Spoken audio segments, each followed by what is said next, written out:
पर उपस्थित आदरणीय पद्मश्री प्रोफेसर उषा किरण खान जी, उपस्थित डॉक्टर जयश्री मिश्रा जी, उपस्थित सारिका मल्होत्रा जी, अंजू रोमा जी, इस सभागार में उपस्थित सभी महिलाओं को सबसे पहले अभिनंदन करता हूं और अंतर्राष्ट्रीय महिला दिवस की बधाई देना चाहता हूं।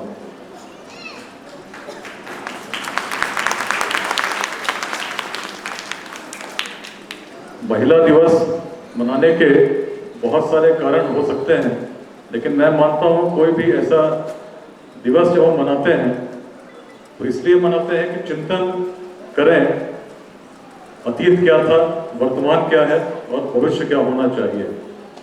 लगभग लेट्स इंस्पायर बिहार या प्रेरित करें बिहार, इस अभियान का भी उद्देश्य कुछ यही है। बिहार के वर्तमान और भविष्य को लेकर हम लोग अक्सर बहुत चिंतित रहते हैं और चिंता स्वाभाविक भी है जब हम देखते हैं इतने सारे राज्यों की श्रृंखला जो बनती है तो सबसे निम्न स्थान पर कई बार बिहार देखा जाता है। अभी लॉकडाउन के समय जो स्थिति बनी थी उसमें किस प्रकार बिहार से लोग पूरे देश के अलग अलग क्षेत्रों में थे और जब चलने लगे तो मन द्रवित हो रहा था।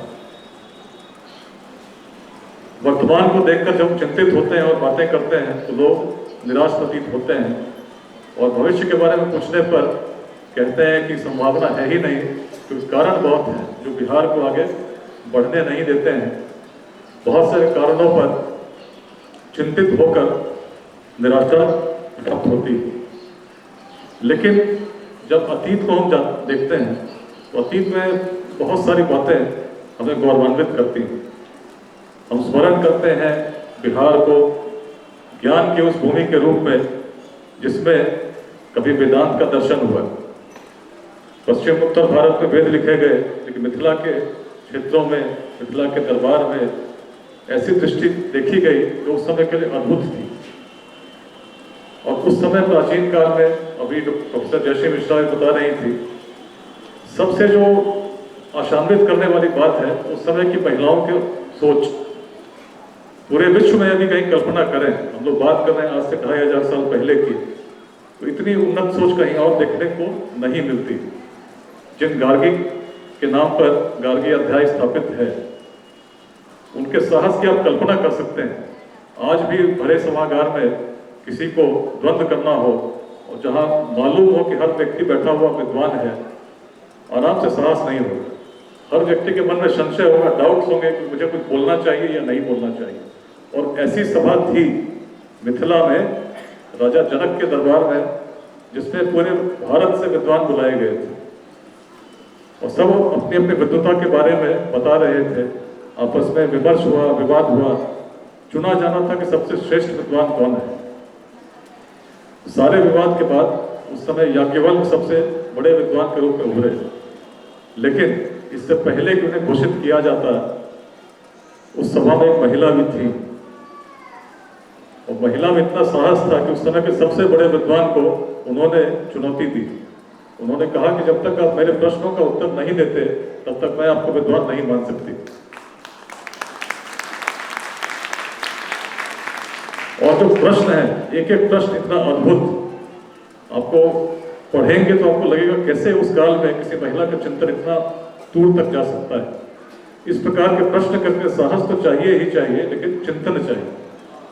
और अगर बिहार की कहानी हम देखते हैं तो प्राचीन काल में हम क्यों उत्कृष्ट हुए। अगर अखंड भारत बना, सब लोग जानते हैं एक समय भारत की सीमा इससे भी दूर तक थी, अफगानिस्तान के पार तक थी, दक्षिण तक थी, हिमालय के पार तक थी। लेकिन उस समय न तो आज की तरह मार्ग थे, रोड्स थे ही नहीं, न टेक्नोलॉजी थी, न कम्युनिकेशन के मीन्स थे। क्या माध्यम था कि हम इतने लोगों को जोड़ पा रहे थे। और छोटे से सभागार में भी बैठते हैं, 10 लोग हों तो आपस में जब बिहार के लोग मिलते हैं तो खंडित हो जाते हैं, कौन किस जाति का है, कौन किस समुदाय का है, इस पर ज़्यादा विचार करते हैं। लेकिन क्या दृष्टि थी हमारे पास, जिसमें इतने छोटे छोटे राज्यों को, गणराज्यों को जोड़कर, जब टेक्नोलॉजी नहीं थी तब भी। आज भी अगर अफगानिस्तान आप जाएंगे तो भाषा क्या है, अफगानी से बात करने में कितनी समस्या आएगी, लेकिन उस समय बिहार से राज्यपाल भेजे जाते थे। तो कुछ अजीब बात थी, कुछ तो अद्भुत थी उस बिहार में, जिसको हम कहीं ना कहीं खोते आ रहे हैं। कुछ तो अद्भुत बात थी, नहीं तो कहीं भी लौकिक चिंतन हुआ, आध्यात्मिक चिंतन के गूढ़ रहस्यों तक पहुंचने का जो प्रयास हुआ, मिथिला में दिखता है, गार्गी में दिखता है, और बताता है कि दर्शन बड़ा उच्च था, चिंतन बड़ा उच्च था, चिंतन अपवाद प्रस्तुत करने के लिए सदैव तत्पर था, कुछ अलग करना चाहते थे ताकि समाज में अच्छा हो। इसीलिए वैशाली स्थापित हुई, जो गणतंत्र विश्व का पहला था, जिसमें सिद्ध हुआ कि कोई भी व्यक्ति शासक बन सकता है, आवश्यक नहीं किसी वर्ग का हो। मगध में भी कोई व्यक्ति किसी वर्ग का हो शासक बन सकता था। ऐसी अवधारणा जब जगी तब वंशों का उदय हुआ, चीजें बढ़ती गई, इतिहास बनता गया। आज यदि हम चिंतित हो जाते हैं तो चिंता नहीं करनी चाहिए। उसी भूमि के हम वंशज हैं जिसके पूर्वज इतने यशस्वी थे। जहाँ हमारी पूर्वज गार्गी जैसी थी, वहाँ की महिलाओं को यदि चिंता करना पड़े, कहीं से शोभा नहीं देता। हमें तो मार्ग प्रस्तुत करना होगा, न केवल भारत को बल्कि पूरे विश्व को। जब उस प्राचीन काल में हम ऐसे थे तो चीजें आगे बढ़नी चाहिए। अगर नहीं बढ़ती हैं तो उसका कारण कहीं न कहीं संघर्ष है। हम छोटे छोटे बातों में बट गए हैं, जातियों के नाम पर बट गए हैं, संप्रदाय के नाम पर बट गए हैं। अलग अलग बातों के नाम पर जब संघर्ष करेंगे तो चीजें कहाँ आगे बढ़ेंगी। किसी भी घर में यदि पति पत्नी में आपस में सहयोग नहीं हो तो घर की क्या स्थिति होती है। किसी रथ में यदि 4 पशु खींचने हो और चारों पशु, कोई कहे बाएं जाना है, कोई कहे दाहिने जाना है, कोई आगे जाना चाहे, कोई पीछे जाना चाहे, तो गाड़ी कहाँ चलेगी। उसी तरह समाज में यदि हर वर्ग लड़े, पुरुष और स्त्री में संघर्ष हो, अलग अलग वर्गों में संघर्ष हो, तो समाज कहाँ आगे बढ़ेगा। लेकिन संदेश कौन देगा। शक्ति तो वही है जो कभी विश्वविद्यालय स्थापित कर सकती थी, जिसमें पूरे विश्व से लोग पढ़ने आते थे। आज के बच्चों को पलायन क्यों करना पड़ता है, क्यों बाहर जाना पड़ता है। कहीं ना कहीं अपने स्वत्व को हम खोते जा रहे हैं, कहीं ना कहीं भूलते जा रहे हैं कि कभी इसी भूमि पर गार्गी भी रही थी। हम भूलते जा रहे हैं कि कभी इसी भूमि पर आचार्य चाणक्य भी हुए, जिनके मन में न केवल संकल्प था परंतु इच्छा शक्ति दृढ़ थी कि पूरे भारत को जोड़ सकते थे। यदि महिलाएं उस रूप में जागती हैं, अपने दायित्व को वहन करती हैं और उस रूप में समाज में योगदान देना प्रारंभ कर देती हैं, निश्चित ही पूरा समाज प्रेरित होगा। तो लेट्स इंस्पायर बिहार की जो गार्गी अध्याय है, गार्गी चैप्टर है, इसकी मूल अवधारणा यही है, समाज में जितनी भी महिलाएं हैं उनका योगदान बिहार के नव निर्माण में हो, उस चिंतन को ग्रहण करने में प्रेरित करने के लोगों को हो कि हम क्या थे। यदि हम वैसे थे तो उसके कारण थे, यदि आज हम पिछड़ रहे हैं तो उसके कारण है क्योंकि हम जो थे हम उसको भूलते जा रहे हैं। आज बहुत सारे कॉलेज के स्टूडेंट्स ने भी पार्टिसिपेट किया, हम लोग बहुत अच्छे विचार सुन रहा था, मैं भी बहुत अच्छे विचार व्हाट्सएप के माध्यम से भी मिले जो बिहार को काफ़ी आगे ले जाएंगे। इन विचारों पर काम करने की आवश्यकता है, बहुत आगे ले जाने की आवश्यकता है, और कहीं से कोई कमजोर नहीं है। हम लोग कहते हैं, अक्सर चिंतित होते हैं, लेकिन एक श्लोक जो मैं अक्सर बोलता हूँ, इसी वेदांत का श्लोक है, उसको कहकर, आज समय कम है, ऑलरेडी 6:45 हो रहे हैं। ओम पूर्णमदः पूर्णमिदं पूर्णात् पूर्णमुदच्यते पूर्णस्य पूर्णमादाय पूर्णमेवावशिष्यते। श्लोक कहता है जो पूर्ण था वह पूर्ण है और पुनः पूर्ण में विलीन हो जाएगा। जो कंप्लीट था कंप्लीट है, it will go back to the complete. जैसे किसी सोने के टुकड़े को यदि छोटे छोटे खंडों में बांटते हैं तो छोटे से भी टुकड़े में क्या गुण होते हैं, उसी सोने के होते हैं। तो अगर हम कहते हैं कि हर आत्मा में परमात्मा का अंश है, इसी बिहार ने कभी वेदांत में देखा जिसमें केवल किसी व्यक्ति ने, किसी भी जीवित आत्मा में उसी परमात्मा का अंश देखा, सामने देखा। और जब हम कहते हैं परमात्मा का अंश है, तो यदि परमात्मा का वास्तव में अंश है तो उसके गुण क्या होंगे। परमात्मा का गुण क्या है? असीम शक्ति जो पूरे सृष्टि को संचालित कर सकती है। तो हर आत्मा में भी वही गुण हैं, आवश्यकता उसको समझने की। जिस दिन हम समझ गए तो आप देखेंगे बहुत सारी अदृश्य शक्तियां हमारे अंदर हैं जो हमें भी पता नहीं थी। जब कोई स्त्री जागती है तो रानी लक्ष्मीबाई बन जाती है, जो पूरे ब्रिटिश शासन को भी चुनौती दे सकती है। जब स्त्री जागती है तो क्या नहीं हो सकता, इसके उदाहरण पूरे इतिहास में मिलते हैं। और जिस समाज में महिलाएं जागृत हो गई, उस समाज को कभी चिंता नहीं करनी पड़ेगी। चिंतन करके निश्चित हम आगे बढ़ेंगे।